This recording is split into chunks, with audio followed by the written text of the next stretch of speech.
going to talk about one aspect of my research, which is convolution kernels and how we can extract extra information out of data.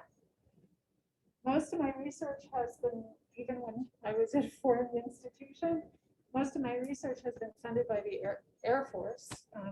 So they've provided generous support. So what am I going to talk about? I'm talking about convolution kernels, and I'm talking about convolution kernels in the sense of cleaning up messy data, right? So here, this is something, so we're trying to visualize vorticity. And for those that don't know, vorticity is just the curl of velocity, right? So we're trying to see if something's there, and it looks like something's there, right? But we're not sure because the data is messy. So the question is, how can we clean this up and ensure that we have an accurate representation? That's what I want to talk about. So the types of data, so I have this Marie Kondo, I love mess because I like to clean it up, right? So I don't care about the data. I don't care about where it comes from. You hand me the data set, and then I will hand you back something cleaner, hopefully. And so what are the applications? We can apply these techniques in machine learning. I will not talk about that. I will mention how we can regularize functions. So we can include these within numerical simulation, regularized functions. I will talk about accuracy extraction. These can also, of course, because we're talking about cleaning up data, we can talk about data compression and then post-processing. So, and the approach is just simple convolution kernels. So how do convolution kernels help with messy data? So this is the same picture from before. And this is information from flow at the back of a race car, an F1 race car. And when we take that data and we convolve it with a specially chosen function, we can now clearly see there's a nice vertical structure. And I want to note that this is 3D data, and we cleaned it up with a 1D kernel.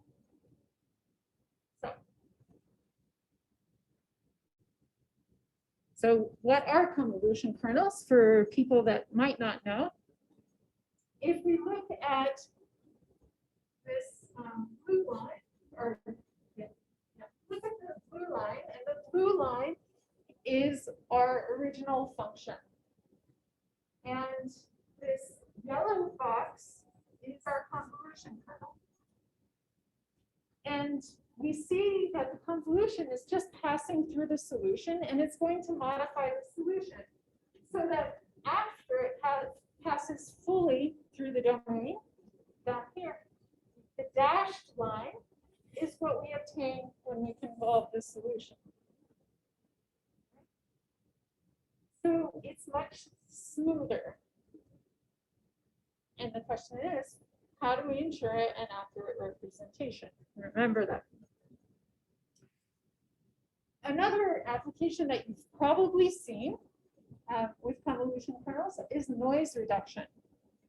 For example, if we're given a sine wave and we add noise to it, so the oscillatory part is the given noise, and we convolve it with our kernel, we obtain the sine function without the noise. So this is frequently an application of convolution kernels.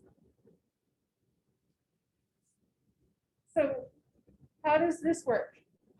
What I'm talking about is convolution post-processing. So I take data, I apply a convolution kernel, and then we get something out. So my data will be represented throughout this talk by UH. And what I do is I take UH, and this K is my convolution kernel. So I'm convolving it with this convolution kernel. It has a special scaling H, which of course you have to choose wisely. So in the following, so we've seen what convolution kernels are the effect of convolution kernels. What can they do? And that's what we'll look at. But first, I want to talk about a specific convolution kernel.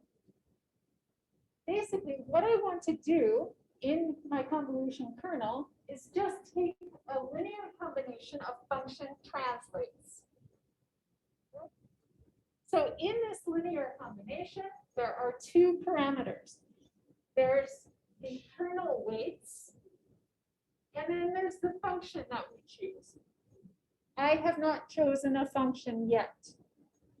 This is just some function that we're going to choose. And of course, that means there's an infinite number of kernels. So now we will answer the question, what can they do? They can enhance accuracy, which is this is where I met James. Oh, no. First, we'll talk about what we had before. So the data we had before comes from a simulation, as I said, behind an airfoil of a Formula One car. And we want to look and see if there's any vertical structures here. And this is our mesh. So you can see that we have tetrahedra and prisms, and we're piecing them together. We're also doing P5 polynomials in this discretization. So we're going, that is where our data comes from. And just to remind you, so the left is the given data. This is our velocity contours. And then we have our vorticity. And on the right is our post-processed data. And you see these messy structures going to the smooth structure. And of course, the question you should be asking is, are we ensuring that we're not destroying our data?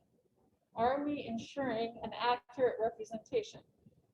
And again, I'll remind you that this was post-processed with a one-dimensional kernel. So, and the classic example is to enhance accuracy by just simply post-processing. And in this example, we consider, this was with Harold Atkins at NASA Langley. We just consider a discontinuous Galerkin approximation. So before we had a continuous finite element approximation. Now we have a discontinuous Galerkin approximation. And we're having scatter the plane wave off of a cylinder. And so we have this type of equation. It's a linear equation. This is just to give you an idea of the geometry. So we, of course, visualize an aircraft as just a cylinder. And on the left is the data we're given. And you see that these velocity contours have an error on the order of 10 to the minus 5.5. We throw it into the post-processor and we get on the order of 10 to the minus 7 for our post-process solution. So we're extracting extra information. And what happens in this case is this is a third order approximation on the left, and this winds up becoming fifth order. So we're almost doubling the order of accuracy. So why should we use convolution post-processing? Because we get higher order accuracy and we reduce the errors. Right? That's the goal. Also, it's important, remember, I said we want to make sure we're mimicking the underlying physics and not destroying information. When we take a particular post-processor, it's tying the estimates in the numerical scheme together with the underlying equation. Furthermore, we can express the exact wave propagation information we're extracting from our post-processor. So there's an easy expression in Fourier space. Now, with interpolation, if there's extra information in the data, it's common to ask, why not use interpolation? Interpolation's easy. Why not? Well, so for example, take a DG approximation, apply it to Berger's equation, and try to get 2p plus 1 order accuracy from those points. You will not. But you stick your solution into the convolution kernel, and you will essentially double the order of accuracy. But what happens when we have to relate experimental data with our simulation data?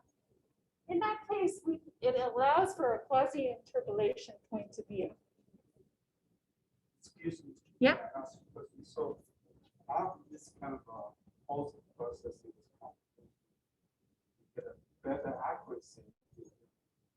But do you still have like those kind of concepts? For example, certain quantities will conserve in your original data, but after you process it, you have the conservation. Right. So the question was that for those on Zoom, that is conservation preserved, the underlying conservation of the equation. And basically, you're doing it as an add-on. And so you will obtain global conservation, but you're changing the local information. So, and also you're doing it at the end of time. So you no longer have to worry so much about conservation properties. I say you do this at the end of time, but then I mention a regularization where we did it within the time integration. So this is something you do have to make sure when you add a filter in time discretization, are you still conserving the underlying the underlying quantity of interest? That's what I want to say. Today, well, basically it's a low pass filtering process.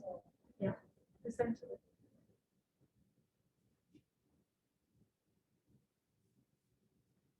So, how can we say how well the post-processing behaves? Well, we can use our old friend, the triangle inequality, to break up the difference between the exact solution and the post-processed data. So the first term, notice it only involves the exact solution. And it's the difference between the exact solution and the post-processed exact solution. So that term is simply controlled by how we design our kernel. It doesn't care what equation. It doesn't care what numerical method. It doesn't care what data you're given, right? But the second term, notice it's basically the error, the difference between the exact solution and your data post-processed. So this is the limitation. This is reality. So we have our potential, and then we have reality. All right, but let's see, how can we apply it? So this goes back to, do we maintain conservation during time integration? Well, this one is for a spectral collocation method, so we're okay. And what we look at is we see here on the left is the simulation, and on the right are the errors. And you see that we have our discontinuity here, and we see it's polluting the errors throughout the domain. So this is our classical spectral method filtering technique. So on the top was the data without regularization, and we see how it pollutes the errors throughout the domain. And on the bottom is with regularization. You see that we've taken care of the spurious oscillations, and we've improved the error away from the discontinuity. Of course, there's nothing we can do about the discontinuity, right? Garbage in, garbage out. But away from the discontinuity, we can improve the solution. So let's talk more about the kernel. Just to remind you, the procedure is we're given some type of data and we multiply and apply our convolution filter. Now, what we said before was our kernel is just a linear combination of function translates. We haven't said what function, and we didn't say how to choose these coefficients. Essentially, you need a consistency condition, of course, and you need to maintain 2R moments in order to determine the coefficients. And the function, of course, what the coefficients equal depend on your choice of the function of the underlying filter. And this function is chosen based on the given data, or we can also look at how to make it computationally efficient, right? So that just picture that 3D data using a 1D kernel. So this is just what I just said. I said consistency plus moment conditions, or if you're a mathematician, like most people here, it's also known as polynomial reproduction, right? So in the second integral, I just choose x equal to 0, and I get back my x. And then the question is, so we said, okay, that determines the coefficients. And notice I still haven't chosen a function. It doesn't matter what function I choose. If I don't satisfy consistency plus 2R moments, then I won't get the order of accuracy I'm shooting for, which in this case is 2R plus 1. So I don't care about the function. Yeah, but this determines the coefficients, the C gammas in our kernel. So the weights of our functions. But what if I need a boundary condition, or what if I need to include experimental data? This is where quasi-interpolation comes in. And essentially, the best approach, there are a lot of approaches, is to add on another function for the point you want to enforce your condition. And you need to satisfy this simultaneously. Because otherwise, the C gammas do not satisfy consistency in the moment condition. So you can't solve for the kernel and then add on a condition. It doesn't work. So let's choose the classical B-splines, right? You've seen B-splines in filtering a lot. So the first B-spline of order 1 is just this hat function. Then B-spline of order 2 is this triangle. And then B-spline of order 3, we see that we have this hump that shrinks in amplitude and spreads as we go higher in order. And it has this nice recurrence relation. And this is why we like it. It's not the only reason though. There's a reason we like the B-splines. First, it's compact support. So that means that your kernel is local. It's not using all the information, all the available information. Second, remember in convolution, you inherit the smoothness of whichever has the most smoothness. So with B-spline, if we choose a B-spline of order n plus 1, we get smoothness of order n minus 1. But the most important property, and the property that we need no matter what function we choose for this application for extracting extra accuracy, we need to ensure that the derivatives can be written as divided differences.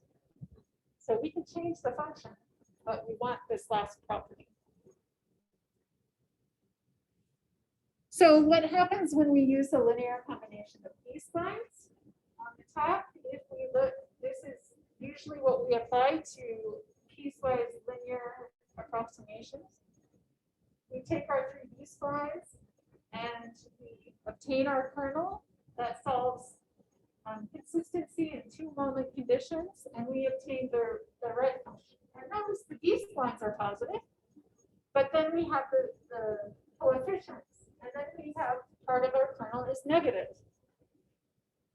This kernel allows us to improve the order of accuracy from 2 to 3. The bottom kernel, it's 5 functions. It allows to improve the order of accuracy from 3 to 5. And notice we have some negativity in our kernel. If you want higher order, you have to allow negativity in your kernel. So we've said in physical space, our particular kernel is just a linear combination of function transits. And when we use B-splines, this, if you look at the classical paper of Van de Ven, what you see is this looks very much like a spectral filter. So this second term is basically a spectral filter, what they have for a spectral filter. But then we have the sync function in front of it. But not just a regular sync function, we have sync to the n+1. Now, we do have this Cassie depends on some scaling. So we have to choose our scaling wisely. And if we look at the filter width, it's the number of,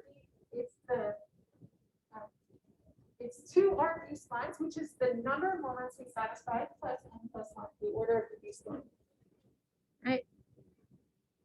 So if we look on the left, we just used the first order B spline, which is the top hat function.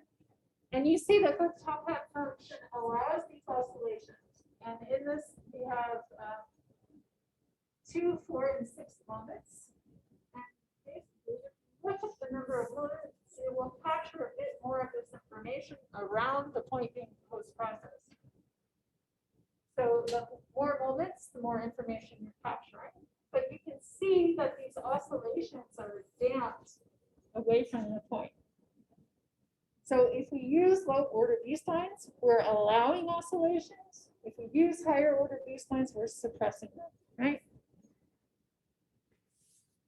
Now I said the difference between interpolation and L2 projection. What we did here was we took a cubic polynomial and did a numerical representation, an approximation. So it's a cubic polynomial. We approximated it using a linear polynomial over 5 elements. And then we're just going to post-process the middle element. So on the left is our interpolation, our interpolation point of view. If we look at our interpolation, remember our post-process solution, we actually should get back polynomial 2p plus 1. So when p is equal to 1, we should be able to represent the cubic polynomial exactly. But if we start with the interpolant point of view, it's not going to reproduce. But if we convert that data into our modal data from an L2 projection, you will reproduce the cubic polynomial exactly. It's a bit difficult to see, but there's some red dashed lines here. So you will represent the cubic polynomial exactly. And that's because of the Galerkian orthogonality. So I've mentioned several times that we can essentially double the order of accuracy. And I mentioned that we have 2 error terms, right? So if we look, we have the difference between the exact solution and the post-process solution is the difference between the exact solution and just the post-processed exact solution, plus essentially your error post-processed. So for the first term, we can get back to R plus one. And actually, if we assume a symmetric kernel, we wind up getting it back to R plus two. Doesn't, at this point, we remember, we're just talking about this first term. We're just talking about this first term. So it has no data information. We don't care about the data. Right? So the second term is what we're interested in. So let's look at it.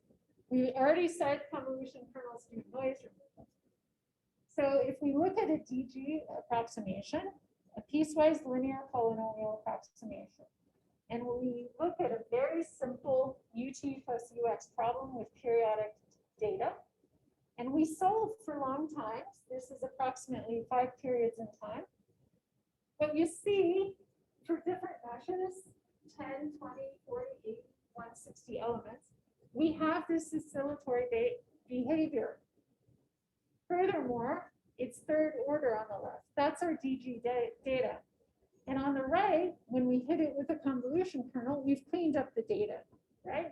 We've taken out the oscillations and we've averaged the information. And we've improved the convergence to fifth order. So here you can see that we have second to third,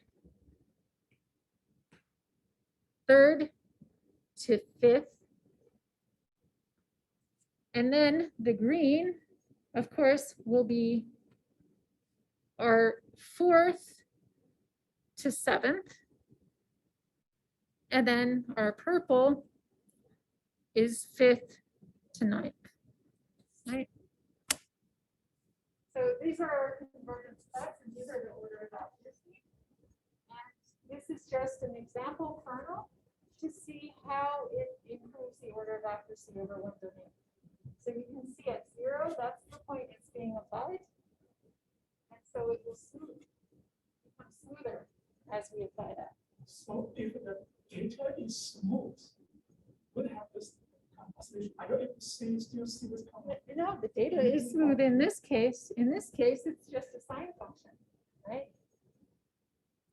So the data, I mean, okay, well, you mean this is the errors in the data. The data itself looks like it's smooth.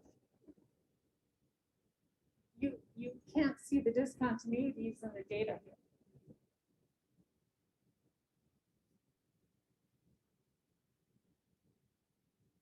All right. So that brings up data types, right?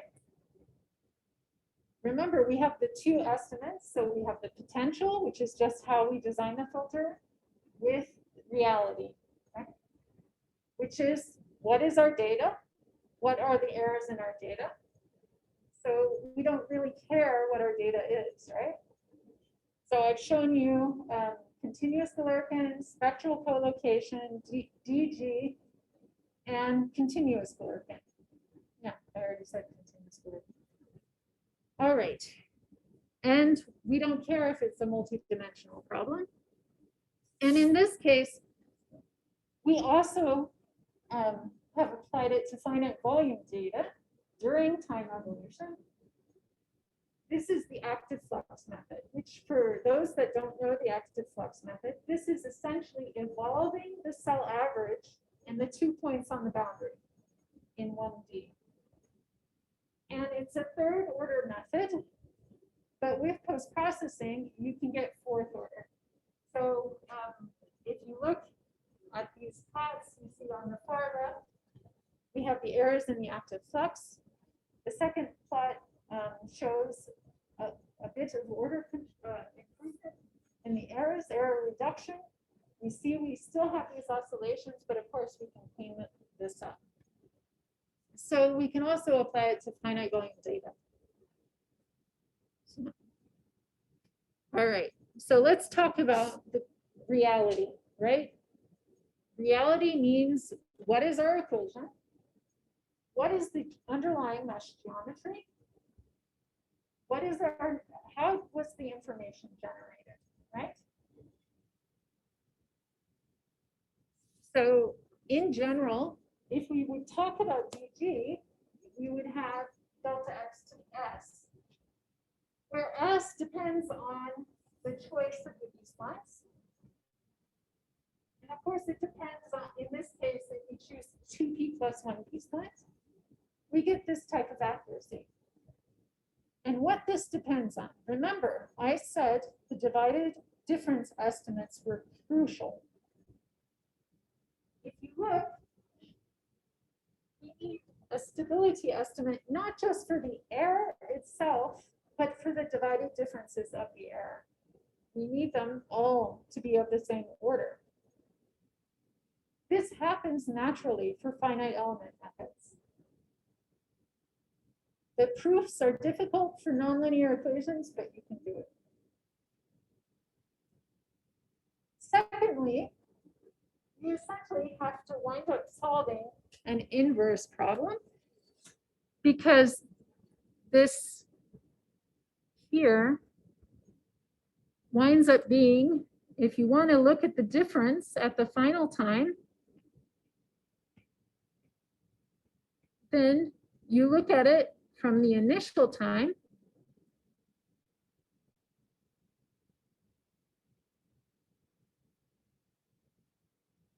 to the final time.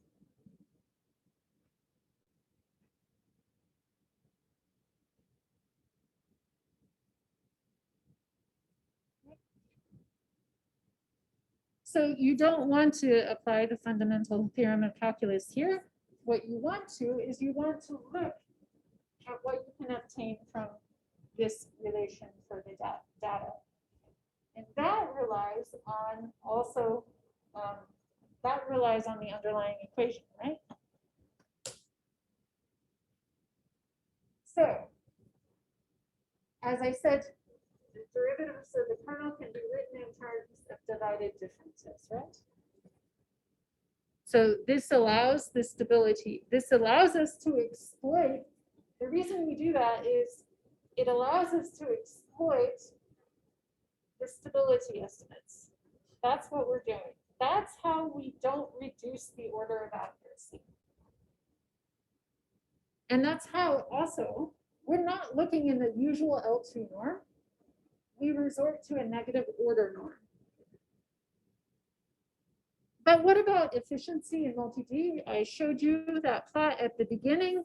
That was really messy. How did we do that? Well, first, let's look at our multidimensional computational support. So the star represents the point we want to post-process. And each different quadrature is represented by a different color. So we have that much of a computational support with a tensor product filter, which is the traditional approach to post-processing. But if we put our line correctly, we can actually do a line filter. So to post-process one point, we can reduce the number of quadrature sums. And so how much can we reduce the amount of quadrature sums? So if we look at this tensor product, it's almost 4,000 quadrature sums that we reduce to 10 for this particular choice of our filter. We also, this is per point. You do 4,000 quadrature sums per point, and you reduce that to 10. Which one is more attractive? Second, so elapsed time per point is 0.68 seconds, and we reduce that to 0.09 seconds. So, and these refer to, the three refers to what order we can extract, and the one refers to the M in the B-spline.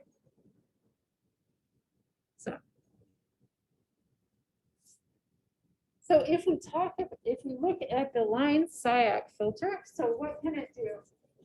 So let's look at our friend, the linear induction equation that we know the solution to, right? So nice boring equation, but it tells us we need to replicate that, right? In order to know if it's working or not. So on the left is the DG data at a final time of approximately 5 periods in time. And then next to that is if we apply the LSIAC kernel along the X direction only. You haven't changed it much, right? The only thing is you see more of this line. The third column from the left is using a line kernel that's rotated by pi over 4. So it's the mesh diagonal. Right? And what happens when we take the different mesh diagonal? Then we see similar error plots. All right, so here we've taken, so here are the error tables. And let's just look at a mesh, an 80 by 80 mesh. So our unfiltered data has an error of 10 to the minus 6, and it's third order for P2 polynomials. If we just filter along the x-axis with our kernel, we maintain third order, right? But if we take the mesh diagonal, then we can improve that to better than fifth order in this case. And for P3, we can go from fourth order to even better than seventh order. And we're allowed to do that because of the way we chose our kernel. All right, so what about Berger's equation? So this is a 2D Berger's equation, which the next question is, what does it really represent? And what you see is for linear and quadratic polynomials, you see the errors of the data that were given versus the LSIAC errors. And it's difficult to see, but essentially your errors for the DG data are up here. And the errors for the LSIAC are more here. So 10 to the minus 4 to 10 to the minus 6. So for a nonlinear equation.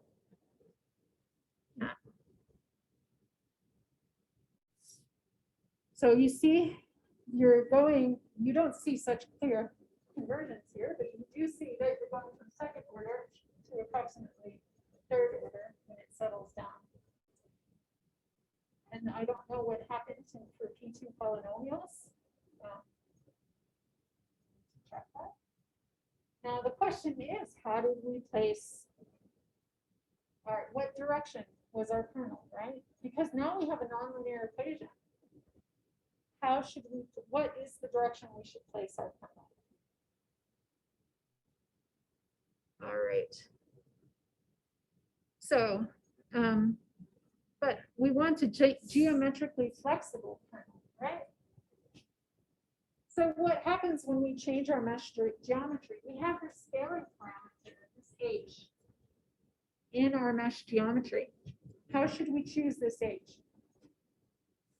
I said earlier, it's tied to the underlying equation, it's tied to the numerical method, it's tied to the geometry. And I just showed you results where we're taking the mesh diagonal, right? So essentially, what it looks like is we should take the largest element scaling, right? So that we capture the underlying wave information. So if we look at this, left to right, they're all filtered solutions. The top is quadratic, the bottom is cubic, and the far left, we're taking a mesh scaling of 1/2 of that big element, and we can capture the information inside. So if we look back, we're just capturing the center information. That's all the information we're capturing. Then we move h to just be itself, 1 times h, and you see that we're capturing the correct amount of information. But then we take H's2, capture the information, but our errors start to worsen. So we can actually look at these nice plots here. So if we look at these nice plots here, we see that we decrease the errors for H. So this is M times H. So we've taken a scaling of M times H here. So you see we're decreasing our errors, and then we hit some point and we increase again. But the spacing between our errors is bigger, right? So there's some magical scaling where the higher order accuracy and the error reduction align.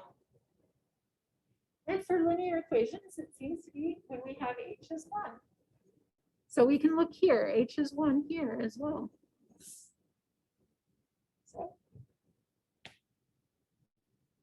So there's some magical scaling where it aligns. Is it always 1? No. We can look at a test structured mesh. There's not really so much unstructured about it. When we look at it in terms of element splitting, and what we see is on the left, we have our oscillatory data. And on the right, we reduce the errors and reduce the amount of oscillations, right? We haven't fully reduced the oscillations, but the amount of oscillations. And that's because we have a non-uniform mesh structure. So the question is, do we have some improved convergence order? Well, what we can see here, it seems like this is a bit of a sweet spot. And it seems like we do improve the convergence order a bit after that sweet spot. But look, for P3, what we see is for our first 2 meshes, the magical scaling is less than 1, right? And then it moves to 1 as we have mesh refinement. But that's something else we should also consider, that we're talking about the asymptotic limit. And the question is, are we always operating in the asymptotic limit? The answer is no. Okay, so now I'm going to end with some of my more recent work where I'm combining this post-processor with multi-wavelets. So usually when we talk about multi-wavelets, we're talking about fine mesh data and going to coarse mesh. That's really easy to do, right? What's much more difficult is if we're on a coarse grid and going to a fine mesh. And multi-resolution analysis gives us this natural relation. So what is the multi-resolution analysis? You have some kind of basis. In this case, we're talking about Legendre polynomials on the coarse grid. So on this bottom grid. And then we want to go to this fine mesh. In order to go to the fine mesh, we need to add extra information. Because on the fine grid, we also have Legendre polynomials for our basis. But then we have more of them. So here, the Legendre polynomials on the left for the first grid, the Legendre polynomials are smooth. Where the fine grid Legendre polynomials, we have more elements. So we have to add information. And the way we express the fine grid approximation is in terms of the coarse grid plus added information. That is our finer details. So the idea is that for our fine grid information for these multi-wavelets here, we're going to modify these coefficients. And our multi-wavelet information, we're replacing this middle plot with polynomials. That's just a projection of the course data, of the filtered course data. So how does this work? If we want to make our data more refined, so we start in this case with, I forget how many elements, I think 32 elements, and we're going to make 4 mesh refinements. And the solid lines represent just the data, and just if we were going to refine our data. So we're doing an L2 projection of our course data to a fine grid. And what you can see is that the L2 arrows are the solid black line for the original data. And the solid blue line are the L infinity arrows. And you see that they increase as we refine our mesh. But if we change the multi-wavelet coefficients to be the filtered coefficients, then so we can either do it once, which is represented by the dotted line. And what you see is that the first refinement, we achieve a finer mesh, but then of course after that, we don't improve. But if we have the enhanced coefficients at every refinement, it will actually become a bit finer. We can stay at this fine mesh level. So this is nice because we can work with coarse grids and go to fine grids. All right. Oh, it's 5 elements or 5 refinements and 28 initial elements. Okay. So we can, and with this, we are able to replicate finer mesh data. So in summary, convolution kernels. We traditionally use them to remove noise, but we can also use them to reduce errors and improve accuracy. But in order to do so, we need to satisfy consistency and moment conditions, the appropriate amount of moment conditions, and we don't care what function we choose. If we add in additional requirements, they must be satisfied simultaneously. And because of that, we can incorporate experimental data. And we can go to a line kernel, which helps us reduce the amount of quadrature sums from 4,000 to 10. So that scaling parameter is the bane of everyone's existence. For linear equations, it's easy to choose the scaling parameter. For nonlinear equations, it's a bit more tricky. Yeah, and we've expanded the linear filtered data for the mesh refinement bit. So, thank you.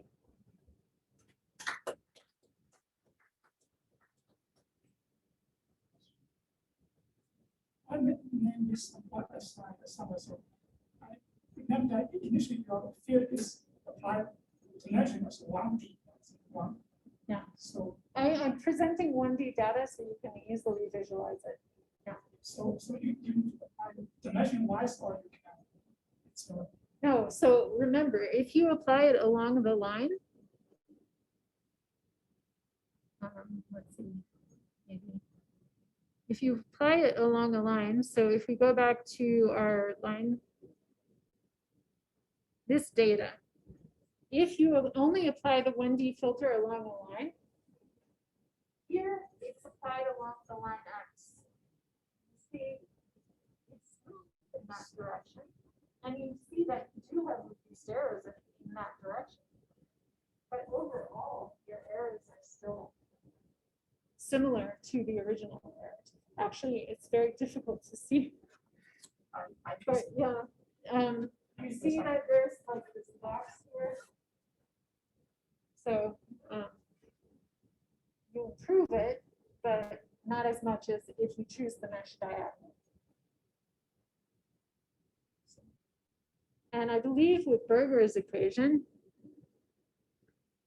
we actually were following the velocity in applying the filter.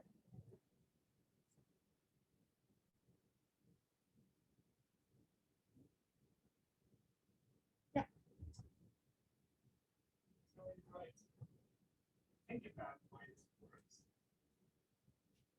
Why it's really fast, is that,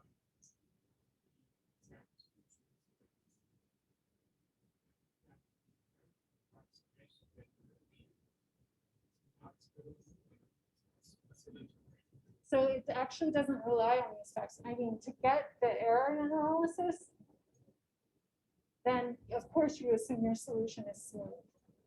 But you're not assuming your numerical approximation is oscillatory at all. So in the beginning, I showed you the spectral collocation and the continuous Galerkin. Those are smooth. So you're actually not totally really, I mean, any data has some noise. What you are assuming that it has noise, right? The error has noise. yeah, okay, so yeah, that's right. So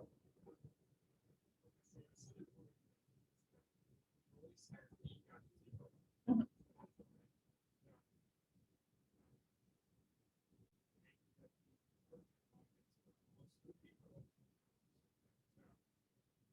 this is you just throwing away that high frequency noise.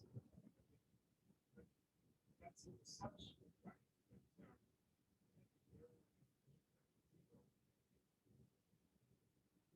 It's going to be very hard.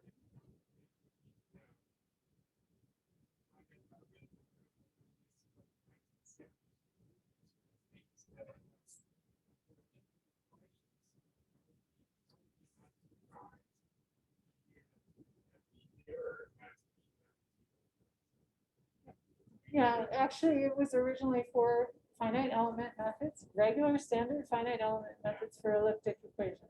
So, But I suspect, for example,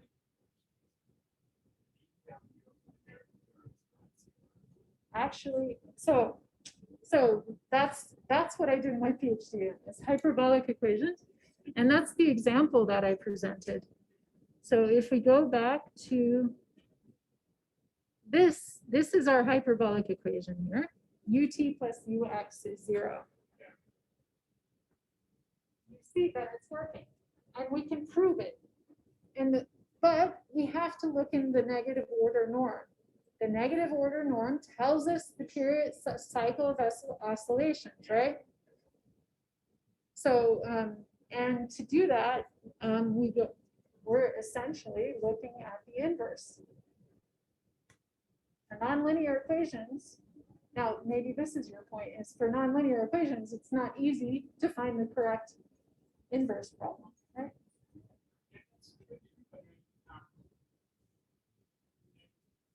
I'm not sure if I far enough, but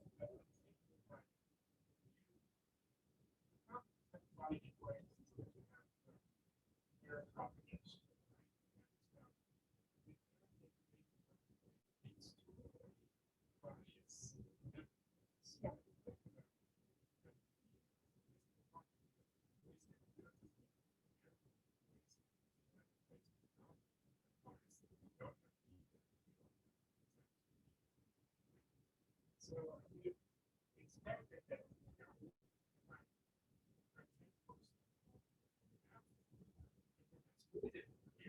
something that was much bigger than that solution. It makes it offset. So right, right.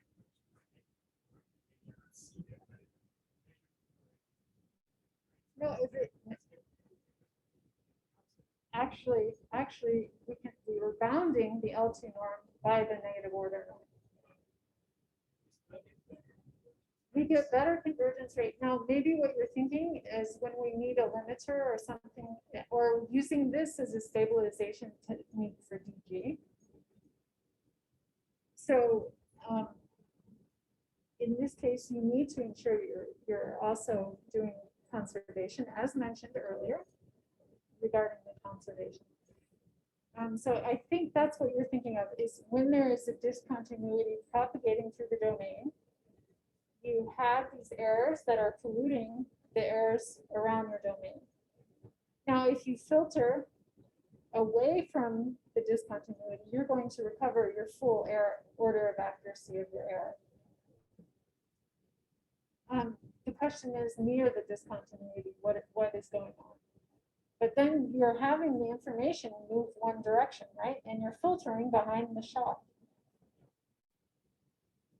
So it winds up being okay.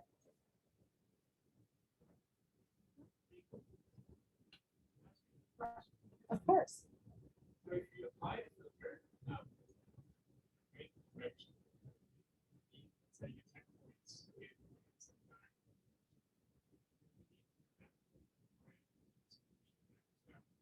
It's actually greater points. It's super expensive. Yeah.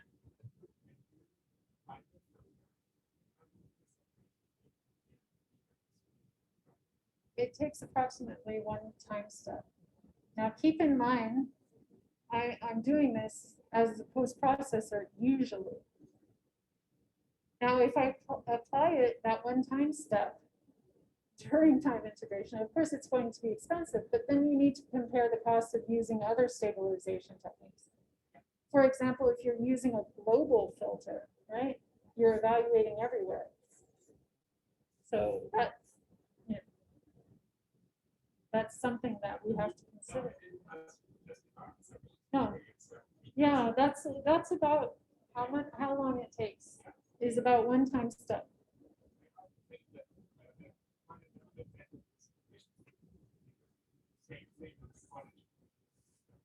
Yeah. You can do the same here. You can pre-tabulate your.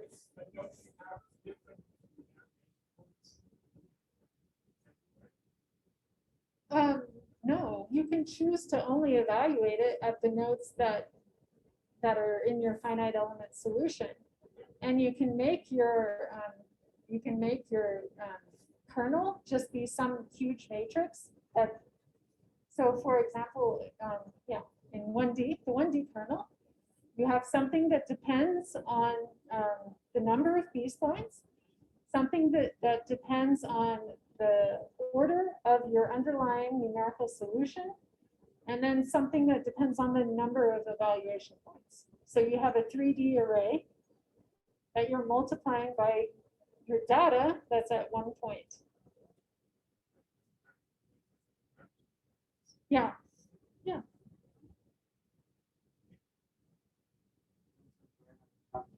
One more quick question. Sure. So I remember Inda Cheng at Michigan State. She's working on some kind of a market resolution with Yeah. something similar to. Yeah, the multi-wavelet. So she's using it for sparse representation. So she's essentially saying what multi-wavelet information. So if you look with what she does, so normally we have something along here. And so you can break this up into X components and Y components.